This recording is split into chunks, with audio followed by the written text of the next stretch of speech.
Welcome back to another episode of Sit Down. We got your host, Ernest, Jordan, and we got a special guest today, man. Hailing from the Ohio State University, Bryson Rodgers, man. Yes, sir. What's going on, brother? What's going on with y'all boys? Hey, man. Chilling, bro. Appreciate you hopping on, man. You already know. Anytime. Love having you on, man. So let's just get right into it, man. Let's just get right into it, Bryson. So, talk about your upbringing, man. Talk about what it's like to be a 4-star receiver, dog. So sophomore year is pretty much my breakout year. Pretty much a year where I had to come in and take a big step and just take a big role in the offense. So it was tough, but it was a lot of pressure, but pressure bust pipes. So I was really built for it. Came in, just put my head down, worked every day, and just found ways to get better every day. Had a great sophomore year, got my build up around going into the 7-on-7 off season, and pretty much just stood out in the 7-on-7 against top competition against the world, and just pretty much kept going from there and kept being the best of the best in the league, and then let the stats just speak for themselves. I'll tell you one thing, maybe people may not know, we all went to Wiregrass. All three of us graduated from Wiregrass. Jordan was the first player to wear number 1, and then he passed that down to Bryson. Yeah, very, very big thing to do at Wiregrass, because Jordan, how great he was, and then for him to give it to Bryson and Bryson to carry the torch, that's very significant. Just for the listeners out there, man, because I played with Bryson too. It was just my senior year. Yeah, my senior year, because he was a sophomore. Yeah. So my senior season, so it was really cool watching you, how I seen your breakout season. So I seen all the work you put in, stuff like that. Especially with Rocco, y'all connection was crazy, man. It was crazy watching, bro. I'm not gonna lie to y'all, man. Y'all was electric out there, dog. Bro, take that. Yeah, first time I seen Bryson, it was he was probably super young and probably middle school. So talk about that. Talk about you first getting into football. How was that for you? Were you playing football in Ohio? Because I know you're originally from Ohio, eventually ended up moving to Florida when you was real young. Did you start in Ohio? Did you start in Florida? What was your first introductory to football? How'd that get a start for you? It was pretty early. We moved here when I was 3-4 years old, so Pops got me into it early. Used to live out in the New Tampa area, so we made pretty much our upstairs like a football type thing, just get me introduced to the game. And I fell in love with it fast. He always tells me about it. And then got right into tackle at 5. So the physicality part and the mental part was really there from a young age. Just going straight into tackle. A lot of dudes will do some flag, try to prep themselves way into tackle, but went in straight in at 5, and then play running back, quarterback, just pretty much showing what I could do on the field, and then just developed into a receiver kind of young at 7 or 8 years old. I played for a little league team that threw the ball, and we was only really the ones in the league throwing the ball. And I pretty much just developed the skill as I got older and older, just perfected my craft on being a receiver. And then just pretty much going into middle school, going into high school, just keep developing and working on my craft at receiver. And then that's always been the spot I played at. Yeah, I'm pretty much especially with you being from Ohio, that's a big football state. For people who don't know, pretty much people be looking at Florida, Texas, and California. Ohio, a big football state, obviously with Ohio State, Michigan right up there. But in terms of you moving to Florida, a big time football state, when was the moment when you really knew that you was going to be doing something, or you had a chance to make it far? Because obviously Little League, pretty much everybody's grown up being the best players on the team. Was it Little League when you really knew? Was it high school when you started to get them offers, started getting that notoriety, where you really knew you had a chance?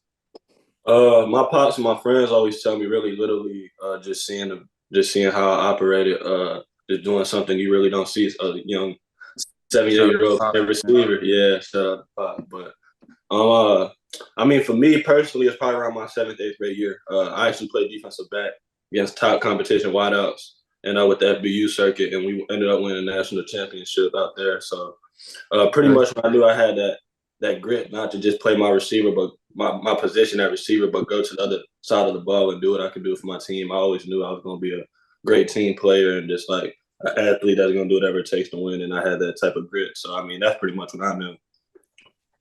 100%. I feel especially this, just a little bit about people who don't know, Bryson Bryson probably was in 7th grade, 6th grade.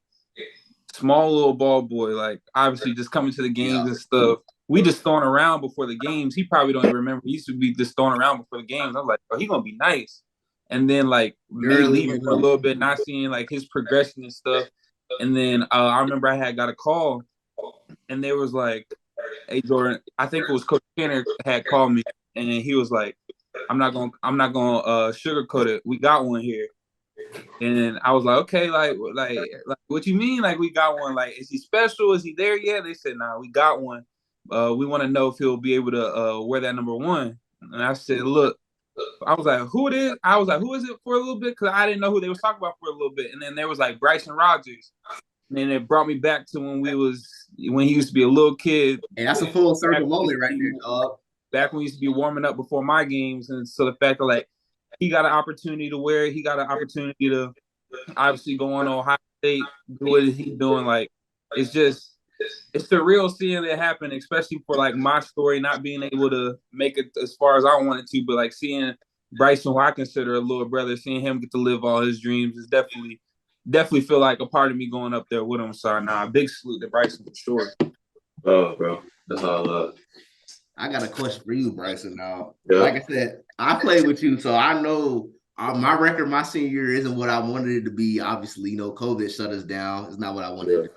It still kind of bothered me how we got shut down like that, but it is what it is. Sure. It is what it is. But I just want to talk about like the loyalty to Wiregrass, bro. You know what I'm saying? You had plenty opportunities to go. Because you could have slid. If we're gonna keep it a buck, you could have slid, bro. You could have. I thought, hey, I'm not gonna lie. I might have told him to slide myself. I'm not gonna lie. I might have told him to slide myself. So let's just speak about that. Talk about like what other opportunities you had in the Tampa Bay area to go to another like a powerhouse, like the Armwoods, Lakers, stuff like that. Right, especially with giving just them a little bit of context, especially from the year before, you having a really big year, but your quarterback Rocco Beck ends up going to Iowa State, and so then now you're in a position where it's like a lot of quarterback questions, and like you don't really know what's going into your senior year. So like, what made you stay rather than going to some opportunities that may be the sexier look or like more comfort and consistency there? Pretty much how you said with Coach Kenner. He believed in me since I was a 6th, 7th grader coming to the game, being a ball boy. And loyalty, especially how my parents always raised me, is loyalty goes a long way. Loyalty probably one of the strongest characteristics you can have. So pretty much Coach Kenner and that early relationship I had with him and Coach Grom as well, just always knew like that was the right choice for me. Me and Rocco had the chance to go to Tech. We had the chance to go do crazy things our senior year, but even me and him had that talk like, this is where we want to be. This is what we want to do. We came in here with a goal. We're going to finish the goal type thing. So like, even coming out my junior year, a lot of people speculate I'm going to leave, but I already put the time in, I already put all the work in. So there was no reason to not finish the job. And just like one of my biggest inspirations was like Kobe Bryant, job not finished. That's how I felt. I felt like not done what I needed to do for me, but I still had time to do for the youth. I still had time to do for the ones that looked up to me and play that big brother role for them. So my job was not finished. And that's pretty much what I was going through my senior year. Just staying there for the young guys, pretty much welding the program to be strong and keep it together. For now, they have a breakout year this year, and then for years to come, they keep building stronger and stronger. So that's pretty much my perspective on that. Nah, for sure, because you definitely got an impact on the younger generation, especially going back to Wiregrass, seeing all the Reds, seeing all the Ohio State. Like, they look at you as that person who want to be next, because especially from Wiregrass, I remember through my recruiting story, we had a lot of big-time programs. I think it was right after Clemson won the national championship. One of the coaches said, I'm not going to lie, I was about to drive by here. I never even knew of a Wiregrass. So I know that was my biggest thing going into it, trying to really put Wiregrass on the map, because not going to lie, my brother went to Wiregrass, so I got to see when Wiregrass was 0-10, not winning any games. And so, like, as a kid wanting to go to the league, I'm like, I'm not trying to go to Wiregrass. I'm trying to go to the Armwoods. I'm trying to go to the IMG. But when it really got into that position, like when I figure out like I can do something, I'm like, man, I'm trying to be the one that put Wiregrass on the map. And so the fact, like, when I passed the torch to Bryson taking the torch to the same level even farther. So it's the fact that like it's all about really making it and setting that path up for the people Paving coming it forward. behind you. So That's all it's 100%. about, man. Paving it forward for the next guy, man. And y'all Yeah, both so definitely I did that, respect man. that for sure. Y'all And both so just a little bit about the recruitment, like one, obviously like you being ESPN top 300, 4-star, Ohio State, like talk about like your first offer and talk about like your recruiting journey. Cause obviously a kid from Ohio, your dream, Ohio State, that's no secret. That was your dream school. So once you got that offer, like, was it already like, okay, yeah, it's locked up? Or like, what was your recruiting journey like? Was there any other teams you were I serious would talk about what when you seen the Ohio State offer, bro. What was the first reaction? First reaction when I got Ohio State offer was kind of insane. I actually, it's kind of different. I didn't get it over the phone. I got it in person. We had a work-out later in the day after school. Coach Hartline came up early in the morning. Got to see him. He didn't offer me then and there. He said, "I'm gonna come back. I want to watch you. I just want to watch you, throw at your quarterback." Pretty much that was went out there right after school. Got my stuff. Always keep the cleats in the car. Was ready to go. For sure. Gotta keep it on. Cleats and gloves in the car, ready to go. He just asked me to run a couple routes. He just wanted to watch me work. And pretty much from that moment there, he had full trust in me. Asked Coach K and Coach Ray some questions about me. Just fell in love with the receiver I was, but also the person I was. And get to running routes in front of Coach Hart for what type of development he does in the college football. And pretty much what he's done throughout his career is just really was a big moment for me. So he offered me right in person, pretty much told me my vision, and it was really a full circle moment. But shit, I still had to go work out. So I mean, that just motivated me to get in the gym and keep going harder. So it was a big motivation and stepping stone for me. It was a full circle moment. Called my dad, called my mom.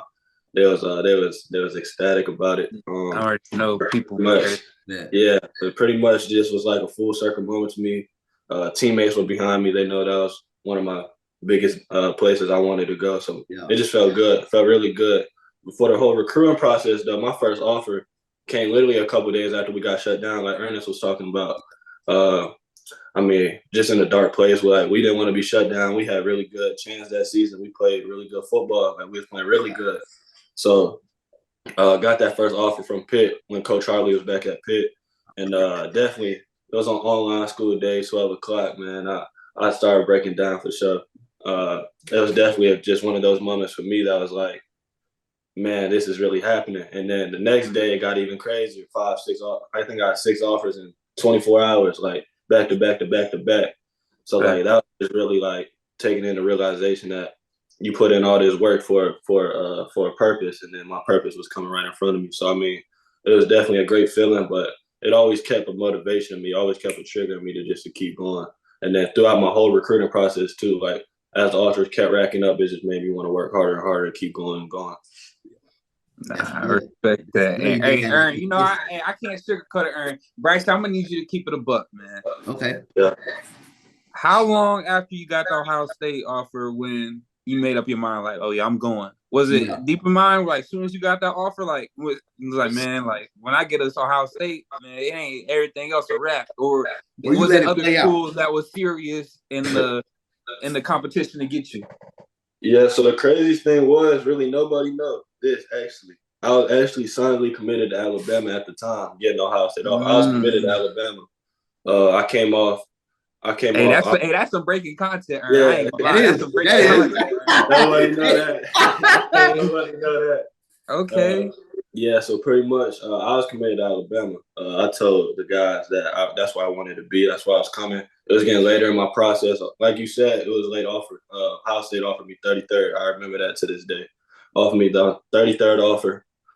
Still in school in my junior year after the season. And it was just like, it was late, but I was already telling the school I was coming. I told Coach Saban, I told Coach Wiggins that's where I wanted to be.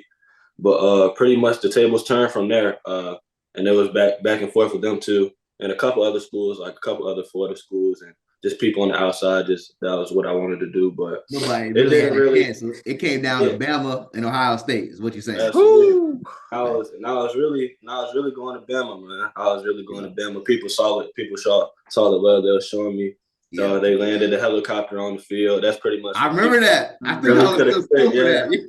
Yeah. People could have really clicked because that day too, Coach Saban, I was the only receiver in the country. Coach Saban came and saw. He only saw me, and that was the only receiver. So he pretty much trying to tell you that I was going there. But And Coach K kind of knew too that was the place I wanted to be at.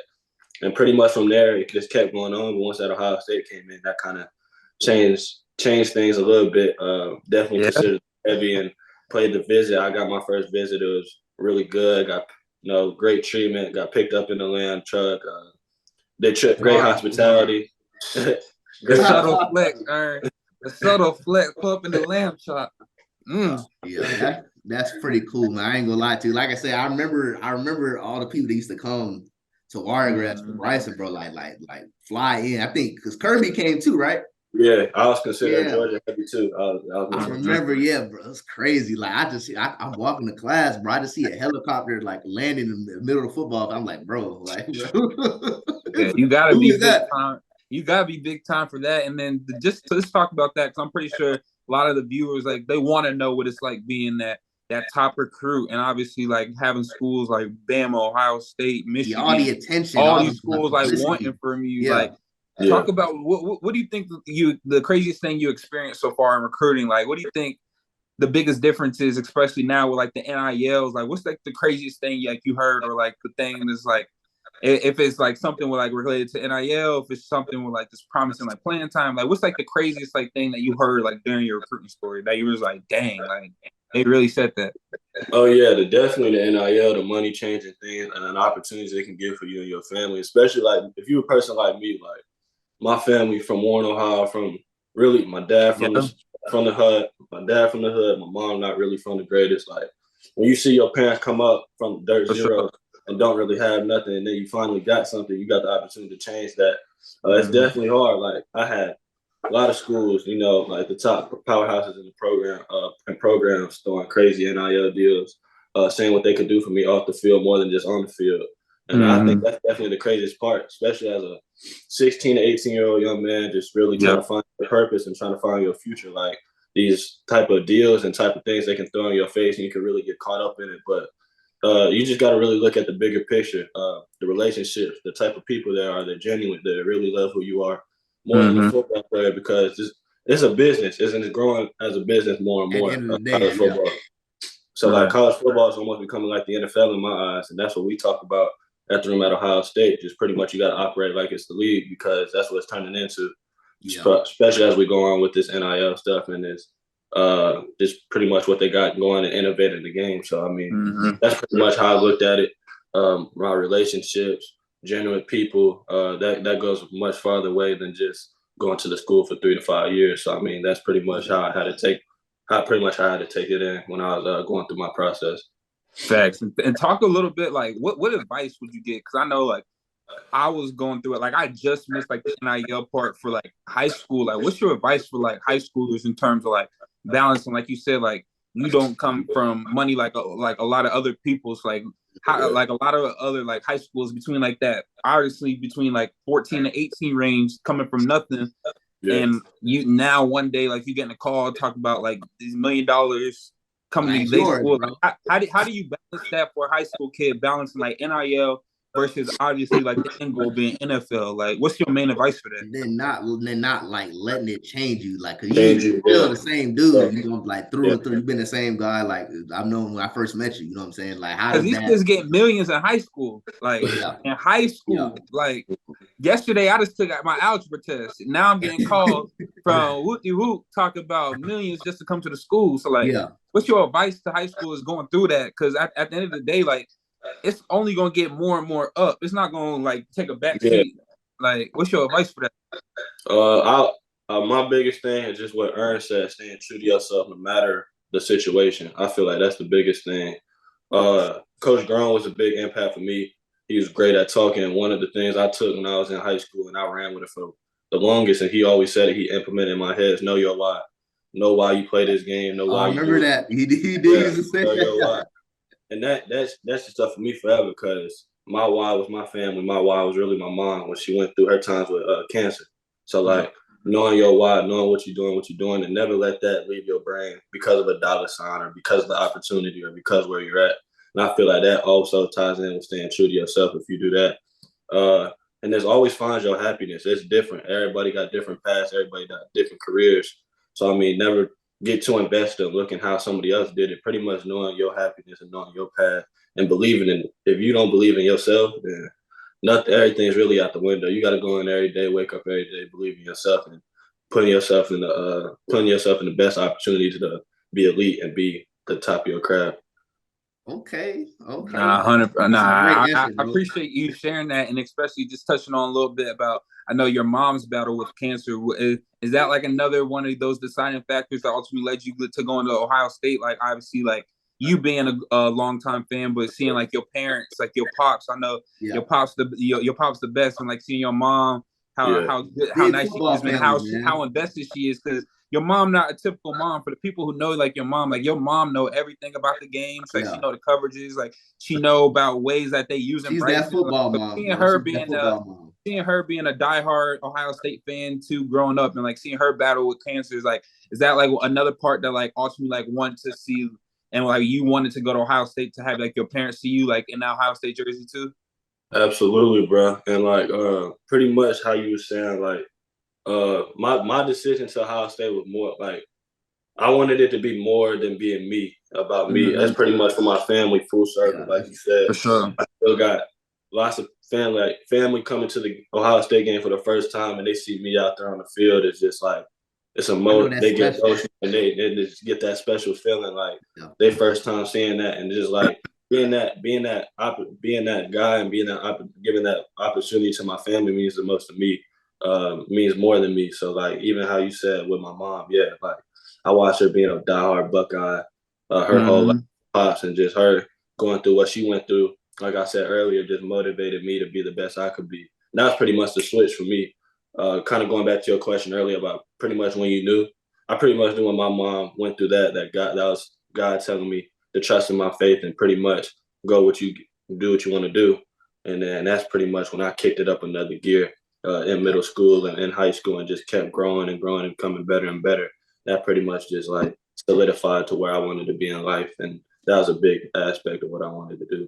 That's facts. Nah, I can't even imagine just because like, especially like with me being an Ohio kid too from Canton, Ohio, like that's like your dream playing with Ohio State. And obviously like that's one of the main reasons why I went to Penn State because like when I felt that Ohio State came to school 3 times, didn't offer me like me being like, that's my dream school too, to the point like Ohio State offered like no questions asked to the fact that like I didn't get to experience Ohio State. Like I went to Penn State to try to prove to Ohio State every year. So like I can't even imagine like having that dream come true as like an Ohio State fan. Like all your family back home, like come to the games, like getting to wear like your jersey, like you grew up wearing other people's jerseys, like Braxton Miller's jersey, and now like your family gets to like wear like Bryson Rodgers jersey. The back of the jersey. So the fact like that's definitely a blessing, bro. Like it's a different feeling for sure. It's one of the best feelings. Absolutely. Oh, Bryson, hey man, hey, let's talk about it, man. It's time to get serious now. I ain't gonna lie to you. It's time to get serious. Yeah, you know what I'm gonna ask, bro. You recently hit the portal. Hit the portal, and you decided to come back to Ohio State. Talk about that. Explain what went into the decision to hit the portal, and then the decision to come back. And before you do that, just want to give just the audience a little bit of context. Obviously, you going into a highly touted receiver room, a notorious receiver room for receivers going into the league. Yes. And then obviously like all you hear about in the offseason and you going in fall camp about like how good you've been doing, how you've been performing. Like I think you had the lowest drop percentage as well. So like obviously from the outside looking in, like we don't get to be at practice every day, but from the outside looking in, it looks like you're going to be in the rotation to get a lot of playing time as one of just the highly touted freshmen. Like obviously, and honestly, looking as like one of the next ones, just seeing like how you've been doing in camp, and then obviously going through the season, not really seeing you as much, and then ultimately after the year, you putting your name in the transfer portal. So like Aaron said, like talk about like that decision, what led up to that decision, and ultimately like with you announcing that you going back to Ohio State, which a lot of other players would announce that they were turning back. Like talk about. I noticed that. Y'all talking about bringing it back, man. What's up? What's up? Yeah. So like, it looked like they got something cooking, man. I ain't gonna lie. Pretty much me going in was pretty much a clarity moment for me. I felt like, to being honest, like our brotherhood and our culture was kind of like bending a little bit.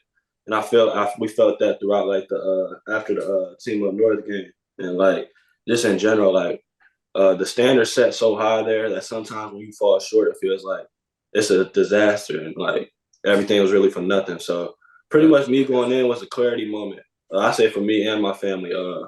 I just wanted to make sure that I was being valued the correct way and that they had aspirations to do what I wanted to do there. Then they felt the same way. But going in, like I had the top. Of course, I had the top school at me, blowing me up, pretty much trying to give me the opportunity to play at their school.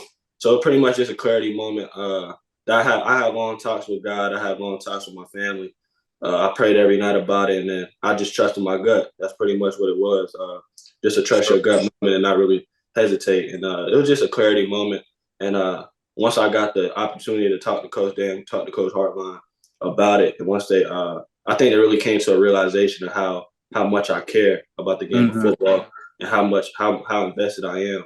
And they see that, and they pretty much apologize for the things that happened inside the building. And I'm not gonna get too much in depth, but things that happened inside that kind of happened the way I didn't want it to happen, and they pretty much apologized for that. Coach Day was very transparent with my family, apologized for the things, and we moved on. And I think that's the biggest thing about life is like not always dwelling back on the past and trying to hold grudges. It's pretty much talk about what's going on, talk about what needs to be fixed, and keep moving forward and keep doing what needs to be done. And I feel like that was the moment for me. And how we said earlier, like I feel like this is what my family wants for me to be Ohio State Buckeye and to pursue the career I always wanted as a young man. So I feel like going into the portal, that was always in the back of my mind to return. But if God had a different plan for me, then I was fully and I was going to listen, and that was my path that I need to be chosen. So I pretty much was big on my faith on the whole 2 weeks I was in.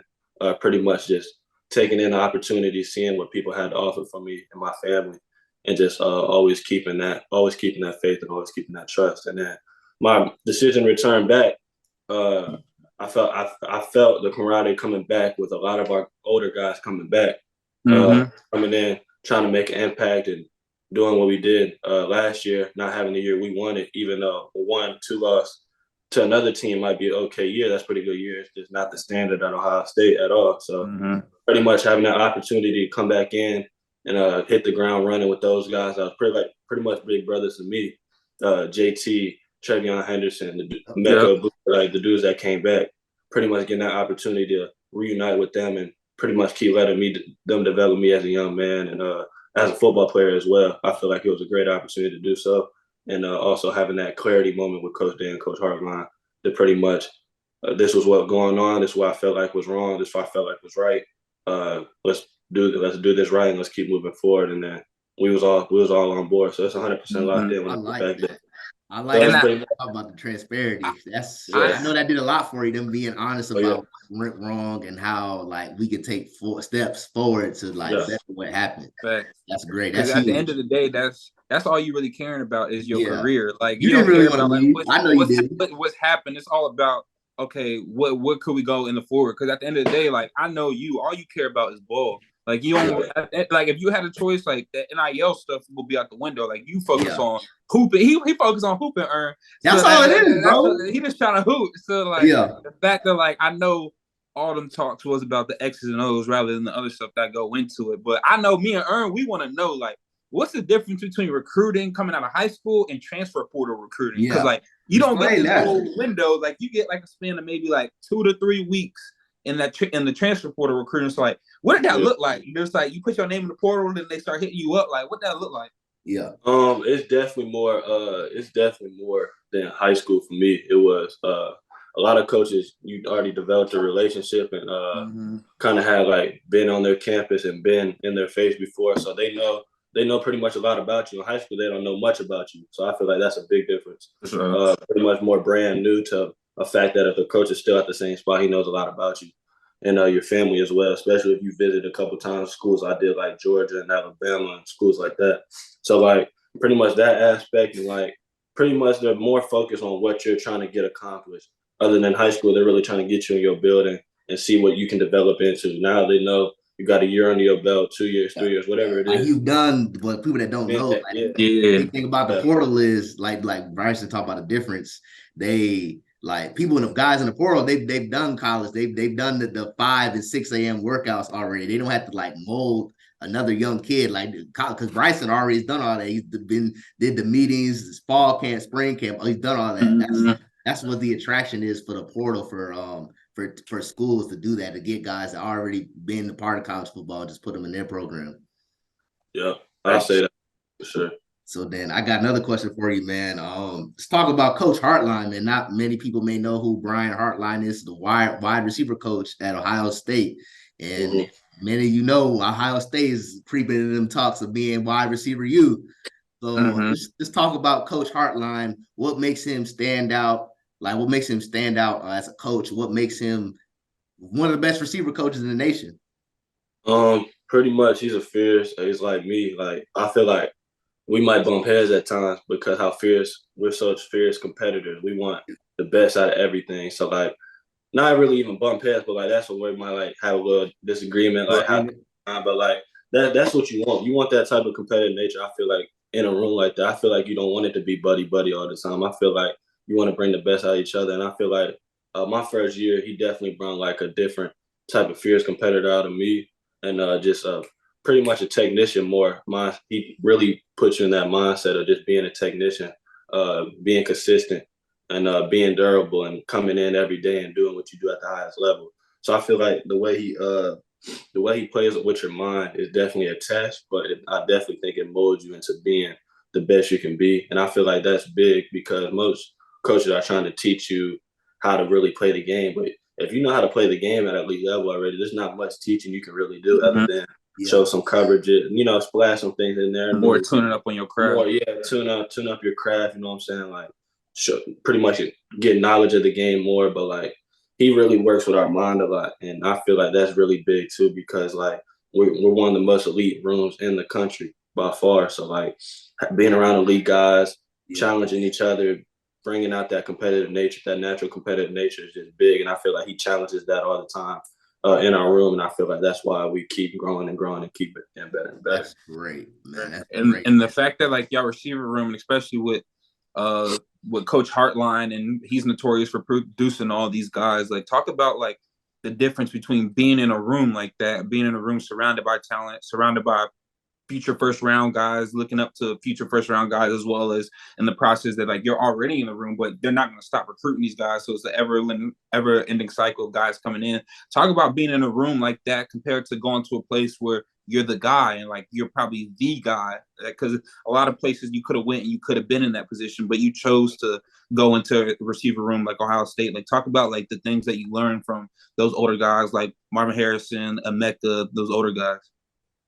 Pretty much how you said that. Pretty much like going into being the guy somewhere, I felt like I wouldn't be the player I am today and have the growth, the amount of growth I had from last January to this year from where I'm at now, because I would have been that guy. I felt like that gives you slack, that gives you comfortability. You kind of stable. You know where you're at. You know, no matter what happens. You're complacent. Yeah, you're very complacent. You know, you're the guy, so there ain't nothing that's gonna happen.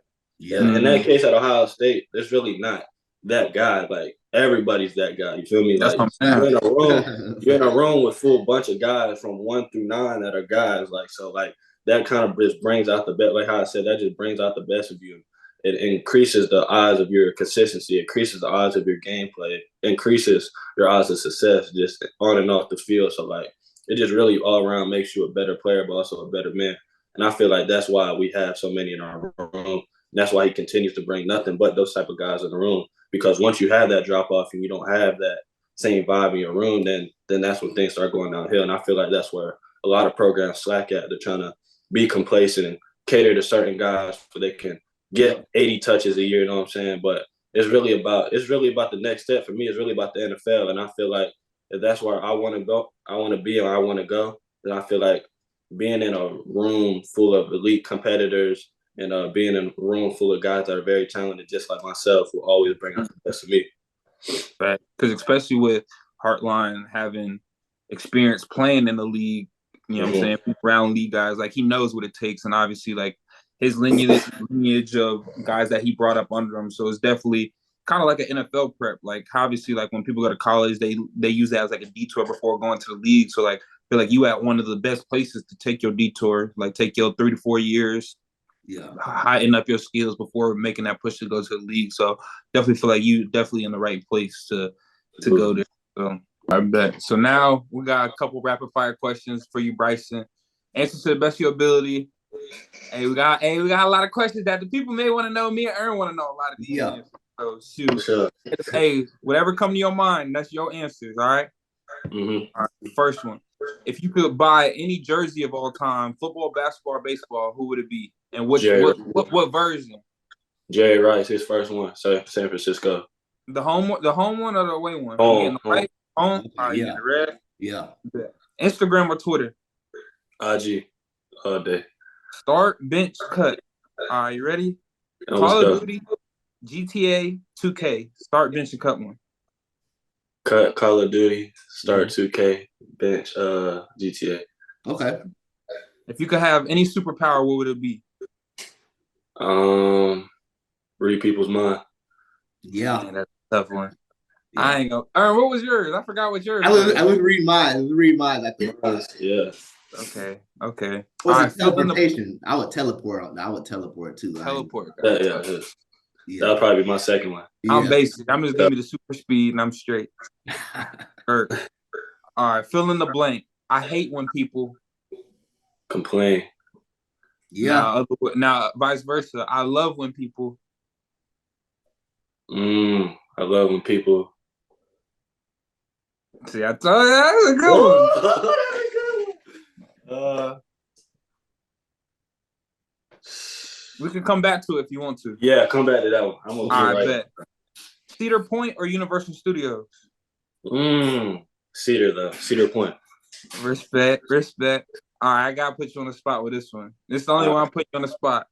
Start, bench, cut. Garrett Wilson, Chris Olave, Marvin Harrison Jr. Woo! That's hard. I ain't gonna lie. Oh, I got you. I'm gonna keep it a buck. Okay. All right. Start. I'm starting Garrett. And this is why, bro. You like that, bro. Crazy, bro. Like that, bro. Like, I watch Garrett a lot. And, like, that's what I kind of see myself being because, like, the skinnier frame, twitchy, crazy. He the best route runner. I promise. Him and Marv probably the best route runners I've seen. Chris super smooth, but start Garrett. Free athlete. Yeah, Garrett. Yeah. Bench Marv, cut Chris. That's, right. Man, I ain't gonna lie. I think Garrett might be the best athlete out of them too. Bro, I'm telling you, Garrett is wild. Bro. I know his practice clips is crazy. Like how you can go back and see the old practice clips. I know his stuff crazy. That's what I'm talking about. He be going crazy. In his in-game clips. Oh my god. Oh yeah. Yeah, I was gonna say I know the in-game ones. I know the practice. But we know about the in-game. Yeah. Well, that would be my start bench cut. That's probably the hardest one I ever had to do though. All right. Grass or turf? Grass, 100%. Favorite video game of all time? 2K16. Yeah, that's real. Okay. Park or rec? Rec. I like running. We got one. Okay, there we go. I love rec. Okay. What's your favorite road stadium you ever played in? Or like the craziest atmosphere. Craziest atmosphere. Yeah. Notre Dame was the craziest, bro. At Notre Dame? At Notre Dame was the craziest. Ooh. We at Oregon next year though. We at Oregon coming up, so I'll see how that's up. But at Notre Dame, them boys was crazy. I'm telling you. Y'all pulled that game out against the Notre Dame, right? Last play of the game. Yeah. Oh, I remember that. Yes. Yes. Last play of the game. It was. Bet. If you could play with one NFL quarterback, who would it be? Patrick Mahomes. Respect. What's the number one thing on your bucket list? Get to the NFL. Can't lie. That's a good one. That's a good one. All right, shoot. When you done playing football, what's one thing you want to do after your retirement? I'm doing a journalism major right now, so pretty much media, production, sports broadcast, and then writing, sports writing. You want your own show? You want your own podcast? What that look like? Near future, but I want to build up too, and I want to jump straight into. I want to kind of build my way up. I ain't gonna lie, we might have to get B for the pod, right? I'm in. We might have to get B. If I wasn't a football player, what would I be? A rapper. I made music. I see you been in the lab. I ain't gonna lie. Yeah. I see you been in the lab. We're gonna talk about crazy that. music. Okay. Freestyle or writing, man.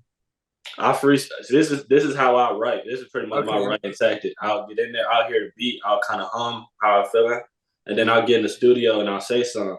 And if I like it, I'll keep it. If not, that's kind of much how I balance my. Oh, he be trying to punch in. Okay. Yeah, I just straight punch.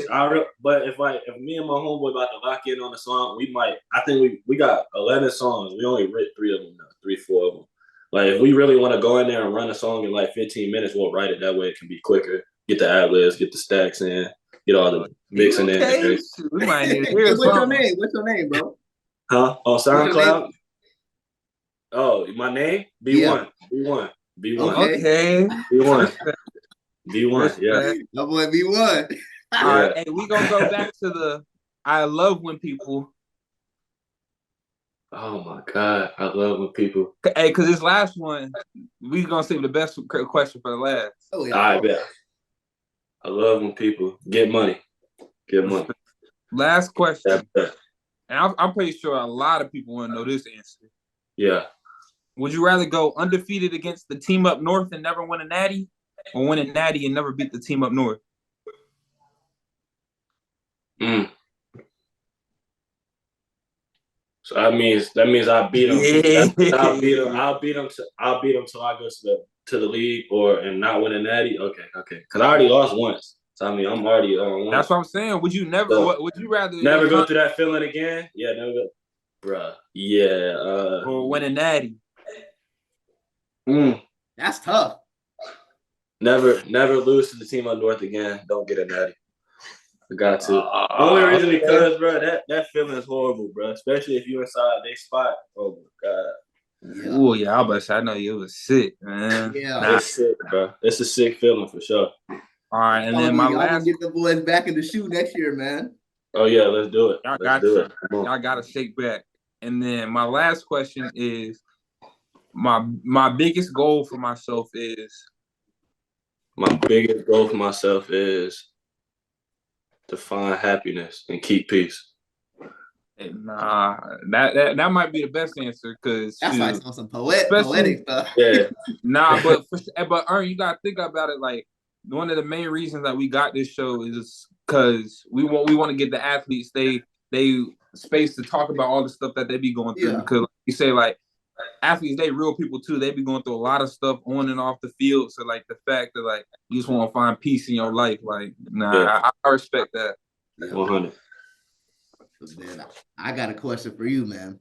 I'll say this one for last. Quite frankly, I knew this is good answer. This is good question. Good question. You know, we went to Wiregrass. I seen the connection you had with your QB, man. I seen the connection. Yeah. What role? First of all, talk about how you feel about his success and everything he's got going at Iowa State right now, and talk about how real a possibility was for you to join him over there. And your little time in the portal. Okay, so pretty much going back to what you said first, man.